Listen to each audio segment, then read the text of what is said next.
Et les deux points sur lesquels je repense, ce sont des points de vue du droit. Premier élément, je vais convoquer ici des lois. Je convoque ici une loi et je convoque des règlements. Je vais parler déjà pour vous démontrer que, en réalité, Konsé Sao n'aurait même pas dû être entraîneur au Cameroun. Et par la suite, je vais vous démontrer, toujours avec les éléments de droit, que c'est l'État du Cameroun qui doit payer cet argent. Alors, quand vous prenez le décret de 82, bas 100, qui modifie le décret de 78, bas 484, qui fixe les modalités applicables aux agents publics relevant du Code du travail, vous allez voir à l'intérieur, à l'article 1, modifiant l'article 5 du décret précédent, qu'il est impossible pour un étranger d'être à un poste public au Cameroun lorsqu'il y a des Camerounais qui peuvent faire la même chose. Écoutez bien ce que je suis en train de vous dire, parce que ce débat est profond.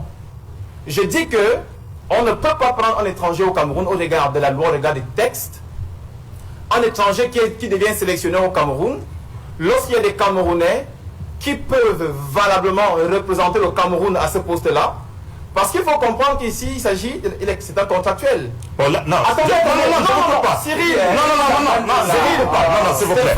Stéphane, tu as peur? Non, c'est moi qui vous interromps. Stéphane, as-tu peur? C'est moi qui vous interromps, c'est pas Stéphane. Vous dites que... Non, Jim, écoutez, vous allez parler, non, c'est moi qui le coupe, c'est pas vous, c'est moi qui le coupe, c'est pas vous. Dès que je prends la parole... Si vous le dites, ce n'est pas dans un cas lié à Konsé Sao. Attendez, il n'est pas le premier expatrié de Lyon. Mais où est le problème? J'ai pas dit le contraire du cas. Je n'ai pas dit le contraire. Je parle de Konsé Sao ici d'un. Pour vous dire qu'en principe, il ne devrait pas. Deuxième des choses. Lui comme tous les autres qui sont passés avant. Cyril, est-ce que je peux?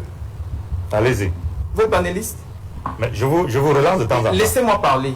Je dis, l'article 26 du Code du travail au Cameroun, il est clair sur le régime de la mise à disposition. Il y a deux contrats qui doivent intervenir et il y a trois acteurs. Vous allez comprendre pourquoi est-ce que je le dis. Il y a premièrement le contrat principal qu'on appelle le contrat de mission. Ensuite, le deuxième acte qu'on appelle la mise à disposition.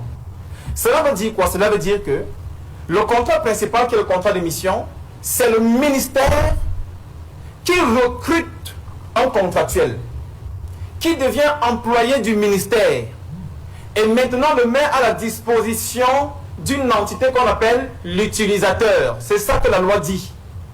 Et cet article précise que la mise à disposition ne devrait pas aller à plus d'1 an.